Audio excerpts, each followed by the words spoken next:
Starship Flight 13 is drawing closer by the day, but some key question marks remain as Ship 40 has only half completed its static fire testing campaign. What's going on there? And where's Booster 20? Also, Ship 41 has replaced Ship 40 over at Massey's, and the Space Coast skyline continues to evolve as construction progresses at both historic Launch Complex 39A and Space Launch Complex 37. We have got an interesting show for you this week. From Florida Space Coast to South Texas, we have all of that coming up and more on this week's Starship Update.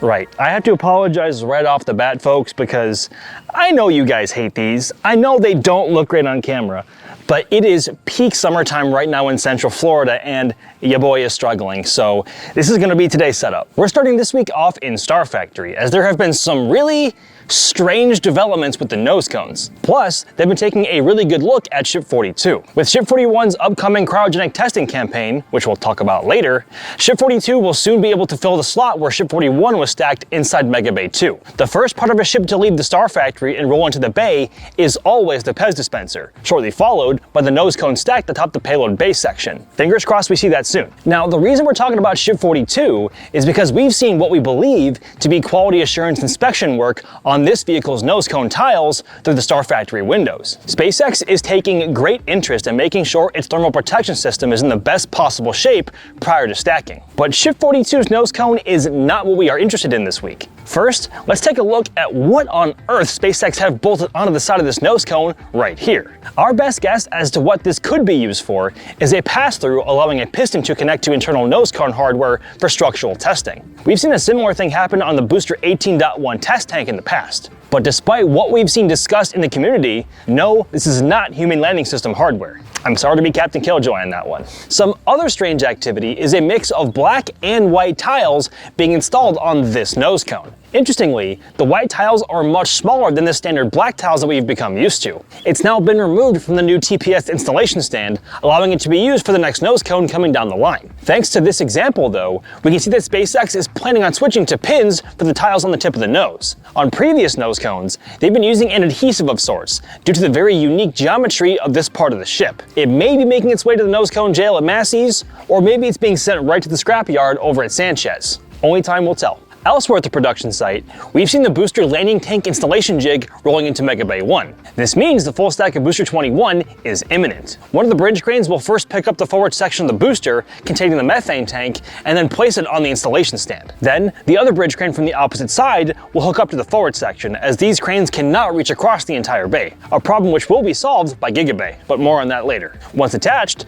the forward section is lifted and placed on the oxygen tank, allowing them to be welded together. This week has also seen plenty of progress on Starbase's Gigabay. More structure of the final level has been lifted into place, giving us a better idea of just how big this building is going to be once complete, as SpaceX teams continue to finish out this level. Eventually, Gigabay will house 24 bays, allowing SpaceX to produce more ships and boosters more quickly. Combined with Star Factory, this huge complex will be a rocket production line the likes of which we have never seen before. Not even that thing behind me. And not only will Gigabay be a part of ramping up the Catons, but thanks to its height, it will also provide the space required for the next version of Starship, version 4. Now, while progress is great to see, the Texas Gigabay remains a little behind that of its counterpart here in Florida. Thanks to our Space Coast live cameras, we can see that a majority of the wall cladding is already in place, and that its roof is nearing completion as well. So teams may be starting to work on the internals soon if they haven't already. We'll have more on the Space Coast later in the episode.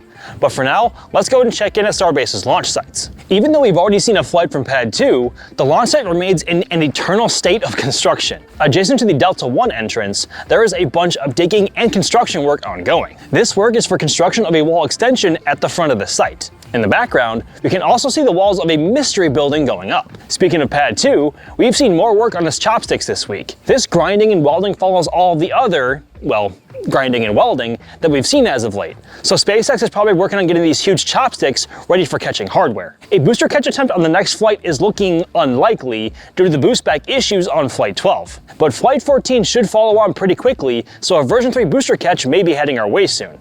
Believe it or not, the last time SpaceX caught a booster was back left in March of last year. We're due. Down to the launch mount, the scaffolding on top has pretty much been fully removed. This might sound like a minor update, but it's a big indication that Booster 20 will soon be heading this way for pad testing. But what testing is done here exactly? Well, that's right, a 33 engine static fire. There's more Booster 20 updates to come later in the episode though. Next door, work is continuing on the reconstruction of the OG, Pad 1. More progress has been made on its service structure, with plenty of beams now installed. As a reminder, this structure is being prefabricated next to the pad. When SpaceX is happy, it will then be lifted over its final position next to the flame trench. And speaking of which, we've seen a wall section being lifted into the trench, and more sections arriving by truck as well. We've also seen the arrival of flame trench bucket A-frame supports. Once installed, the two halves of the bucket will rest against these. In addition to the flame trench and top deck deluge, this creates a very strong system that is able to withstand the thrust of 33 Raptor 3 engines. Up at the ship quick disconnect arm, we've seen more cutting taking place. Last week, we noted how SpaceX hooked up the entire arm, seemingly preparing to lift it off the tower in one go, but then aborted. Perhaps it's in such poor shape that they opted to just chop it up into small pieces first. We've also seen an actuator being lifted away. As a reminder, Pad 1 will be receiving a new arm and SQD just like Pad 2. It's a much sleeker design and of course, compatible with version 3 of Starship. Once complete, Pad 1 will be one of up to potentially 5 different launch pads that Starship will have access to as it begins its operational phase of flight, hopefully for a very long career. Now let's move on to the star of the show, Flight 13. When will it launch? And what's going on with Ship 40? This past Tuesday, Ship 40 was finally moved out of Gigabay 2 and onto Massey's after receiving its 6 Raptor engines earlier in the month. Usually, if all goes well, ship engine testing consists of 2 separate tests. A single engine static fire to simulate an engine relight while in space, followed by a long duration firing of all 6 engines. 3 sea-level Raptors and 3 vacuum optimized Raptors. So far for version 3, we have seen a variety of extra tests though. Not because things have been going wrong, but because these are the first ever flights of a completely new engine design, being Raptor 3, after replacing Raptor 2 on versions 1 and 2 of Starship. On Ship 39, for example, SpaceX teams conducted 5 total engine tests, including at least 1 spin prime test where they spun up the engine's turbopumps to operational speeds without ignition. The propellant used there is what those white puffs are coming out of the engines during these tests. Spin primes are done to verify the engine's internals without risking an explosive ending. Of the other tests conducted on Ship 39, one of them may have been an igniter test, which, hence the name, is what ignites the engines. These are usually a lot easier to spot and hear with Raptor 3 and its brand new acoustic igniters, especially during booster testing. There were also 2 other tests that we're not entirely sure about though.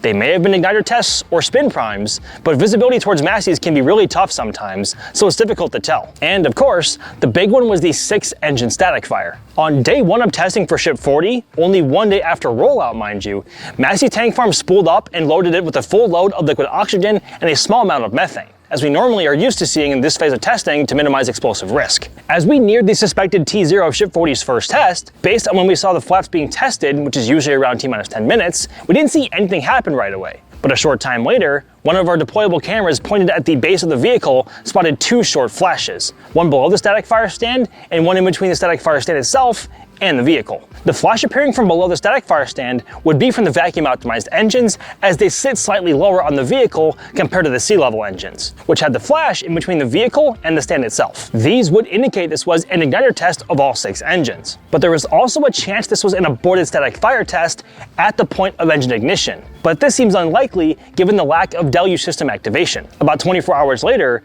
the tank farm once again spooled up for day 2 of testing. The difference here this time around though, was the ship was only loaded with half a load of liquid oxygen, ruling out the potential for a 6-engine static fire. We have never seen SpaceX do a 6-engine test without a full load of LOX. Curiously though, the ship was fueled with what seemed like a bit more methane than normal. But, as we'll discuss later, this may be the new norm for this kind of testing going forward. But what happened next? The flaps moved, indicating T-10 minutes, but as we got to that T0 time, nothing happened. Maybe SpaceX entered a hold or recycled a count as the flaps were once again seen moving. Around 10 minutes later, we finally saw the deluge system activate, and the ship ignited a single engine for 15 seconds. Why the hold though? We don't have any insight into operations there, so we're not entirely sure. But this time around, maybe there's a hint though. During flight, the in-space relight burn normally happens around the T+38 minute mark. So, this long wait could have been teams allowing the propellant on board to reach roughly the same conditions that it would during this phase of flight, providing a more accurate simulation on the ground. Afterwards,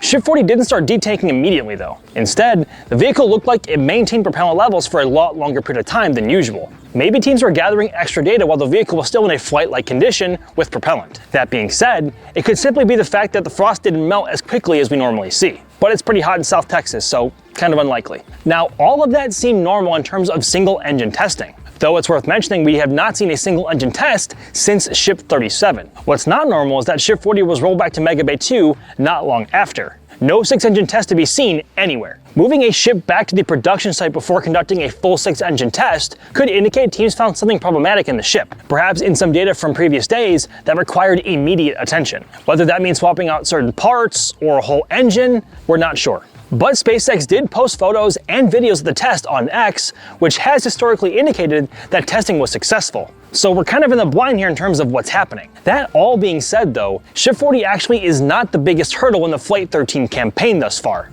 And with that, it is time to talk about the booster side of the equation. Booster 20 is set to fly coupled with Ship 40 for Flight 13, but it's been inside of Mega Bay 1 for a majority of June now, having completed its cryogenic test campaign a whole month after Ship 40. Inside Mega Bay 1, production teams should be actively installing its 33 Raptor 3 engines, along with its grid fins, and all remaining hardware that was absent for cryogenic proof testing. If they want to launch in July, the booster should be out at Pad 2 for testing around the second week of July at the latest, as it normally takes just under a month for a booster to go from static fire testing to launch. Of course, they can always speed things up, and a lot of our data is from the version 2 era, where ships were primarily the cause of delays. But either way, it does not look promising if Booster 20 doesn't come out for some fresh air very soon. Down the road is the Massey's test site, which gained a new friend this week as Ship 41 has taken the 5.5-mile trip for its cryogenic proof test campaign. During this time, it will be filled to the brim with super cold liquid oxygen in the oxygen tank and liquid nitrogen in the methane tank.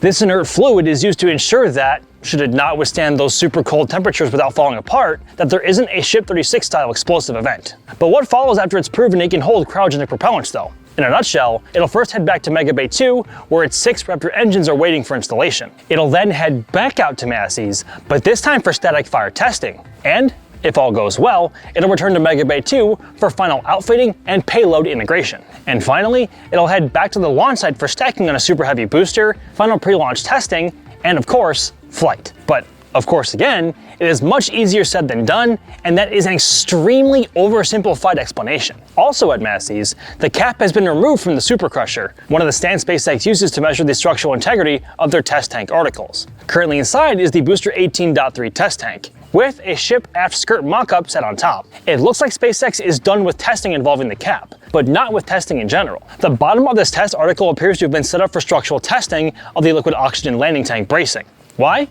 Well, to be honest, we're not entirely sure. B18.3 is composed of a forward dome section and a common dome section. On a real booster, the landing tank is nowhere near any of these. It's a really weird one. It's time for a McGregor Minute. There has been a solid round of Raptor testing this week with 13 firings in total. This is down from 16 last week, but still a solid amount of data. One of which started and ended rather quickly, only running an engine for about 8 seconds before it threw a temper tantrum and rapidly disassembled itself in an unscheduled manner on the Raptor vertical stand. Thankfully, the stand didn't appear damaged, as it was quickly back up and supporting another test the next day. Of the remaining 11 tests yet mentioned, 6 of them took place at the Raptor vertical stand and 3 of them at the Raptor north stand. As of right now, SpaceX looks to be strategically splitting engine firings between stand locations, likely for different types of engine testing. The Raptor south stand tends to support firings over 140 seconds, with a lot of short duration relight tests following. These could be ship Raptors or engines destined for a booster's inner rings. The Raptor vertical stand has only supported runs of around 105 seconds for some time, so these engines are likely for boosters, given the shorter duration burns.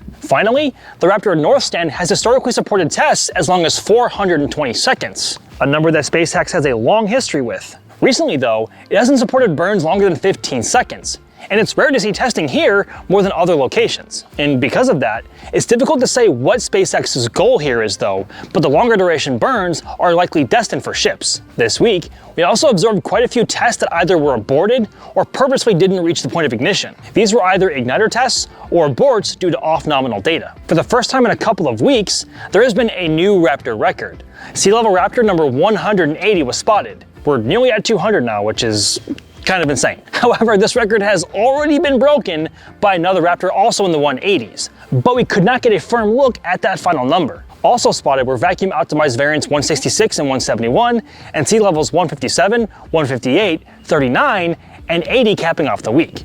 Now, there is a little bit of history with Raptor number 39 there. It's been around for quite a while now, as we first spotted it all the way back in October of last year. Evidently, SpaceX has been using it as a development engine for testing any changes and upgrades to Raptor 3. But we first thought this engine was toast though. Earlier this month, we saw it rolling by one of our cameras without a power head. But it seems SpaceX wasn't done torturing it yet. That's why McGregor is so valuable. Testing to failure is how you learn to squeeze every last bit of performance out of your engines. Now let's bring it home to Florida Space Coast, where the skyline here is ever so changing.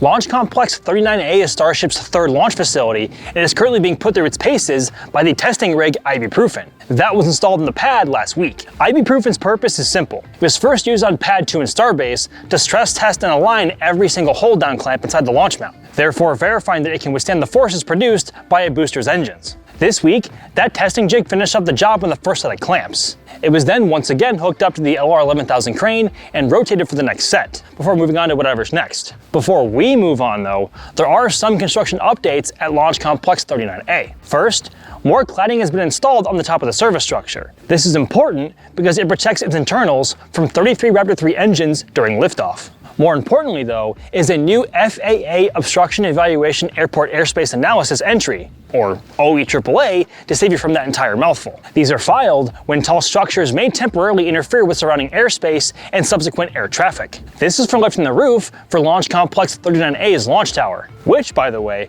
will also have lightning rods on top reaching 147 or thereabout meters in height. Now onto Starship's fourth launch facility. Over at Space Launch Complex 37, the in-progress Starship launch tower is growing as teams have now lifted and installed its third module for the first of 2 towers there. Remember, towers consist of 11 sections: the base, 9 modules, and the roof. Weirdly though, the last 3 modules are slightly shorter than the others. So this tower has 6 modules left and the roof to be installed before reaching its full height. But you need a lot more hardware for a tower to function as intended. Most noticeably, the chopsticks, as those serve as an integral part of how SpaceX stacks and recovers Starship vehicles. Both chopstick halves have recently been rolled out from Roberts Road.